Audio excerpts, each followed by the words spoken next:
যারা ভুয়া মুক্তিযোদ্ধা আছে তাদের সমস্ত সম্পদ বাজেয়াপ্ত করতে হবে। এফ রহমান আরেক শয়তান। পরবর্তীকালে যে সরকার হচ্ছে ডক্টর ইউনূসের মাধ্যমে আমরা প্রথম তাদের বিচার চাই, যারা আমাদের বেতন নিয়ে আমাদের পয়সা খেয়ে আমাদের সন্তানদেরকে হত্যা করেছে। বিশেষ করে যারা রাঘব বোয়াল আমাদের রক্তে বেরাক টাকা, আমরা অনেক কষ্ট করে টাকা কামাই ভাই, রাস্তার মুচি, রাস্তার চামার, গাড়ির হেল্পার, যে দিন মজুর রিক্সা চালক, সেও ব্যাট দেয় কিনা বলেন, ব্যাট দেয় কিনা বলেন। তাদের এই কষ্টের টাকা নিয়ে আরাম আয়েসে জিন্দেগি করবে, আমাদের সন্তানদেরকে মেরে এরা তো বহাল পরিবারে চাকরি করবে, এটা আমরা সহ্য করবো? আপনারা সহ্য করবেন? আমাদের ক্ষোভ আছে কিনা বলেন। এরপরে আর ব্যবসায়িক যখন আমাদেরকে মারার 2 দিন আগে প্রধানমন্ত্রী ওই যে শোক দিবসের নামে তামাশা করেছিল, ওখানে যে ব্যবসায়িকরা যেগুলো দালাল গুলা গেছিল, ওই দালালদের বিচার করতে হবে। এদের সমস্ত সম্পদ বাজেয়াপ্ত করে দিতে হবে। সেই দালালগুলো যারা বলেছিল যে শেখ হাসিনা ভয় নাই, শেখ হাসিনার সাথে আমরা আছি, আপনারা দেখেছিলেন মিডিয়ার মাধ্যমে, যারা আমাদের সন্তানদেরকে মারার পরও এরা চুপ ছিল নিজেদের কাছে বাঁচানোর জন্য। এফ রহমান আরেক শয়তান, ছদ্মবেশী জানোয়ার, এরও বিচার হইতে হবে। যারা এই ক্ষমতায় থেকে আমাদের সন্তানদেরকে নির্বিচার হত্যা করেছে, আমরা এর বিচার চাই। পাশাপাশি আমার আরেকটা দাবি, ভুয়া মুক্তিযোদ্ধা কারা, মুক্তিযুদ্ধের চেতনা করতে করতে আমাদের জুলুম করছে, আমরা কোনো কিছু করতে পারি নাই।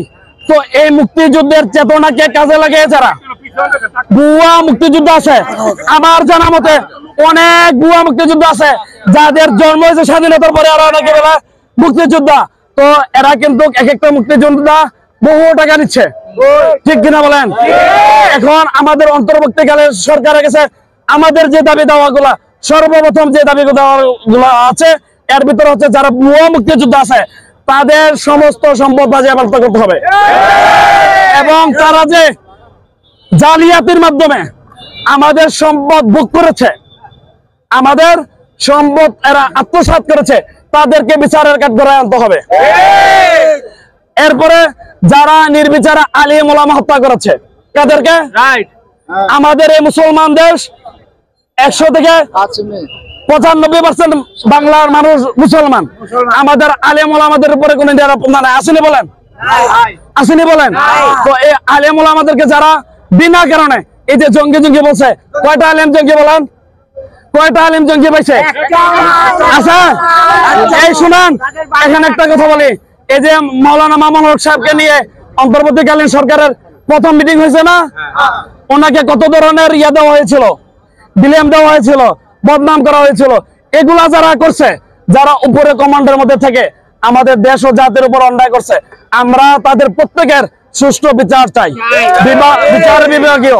আরেকটা কথা হচ্ছে, এই যে সমাজের কথা বলছিলেন, আজকের এই অন্তর্বর্তীকালীন সরকারের মধ্যে আমরা কিন্তু ওইভাবে আলেম সমাজের প্রতিনিধিত্ব দেখছি না। এই ক্ষেত্রে কি আপনাদের পরবর্তীতে তারা কিন্তু আসলে বৈষম্যের শিকার হবে কিনা? এখন খুব সুন্দর প্রশ্ন করেছেন সাংবাদিক ভাই। এখানে দেখেন, সর্বপ্রথম যখন স্বৈরাচার শেখ হাসিনা আজ থেকে 3-4 দিন আগে সে পদত্যাগ করে চলে যায়, সে যখন চোরের মতো পলায় যায়, তখন দেশের অবকাঠামো ঠিক রাখার জন্য সর্বপ্রথম আলেমদেরকে ডাকছে, ঠিক কিনা বলেন? দেখেছেন, রক্ত আমরা দিছি, প্রয়োজন আরো রক্ত দিব।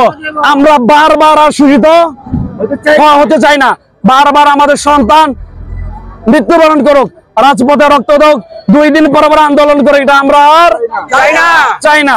তো সম্মানিত দেশবাসী, এখানে আলেম সমাজের বিষয়ে যেটা প্রথম যে আলেমদেরকে কিন্তু দেশ অবকাঠামোর ঠিক রাখার জন্য কিন্তু প্রথম আলেমদেরকে ডাকছে না, আপনার মিডিয়াতে দেখছেন না?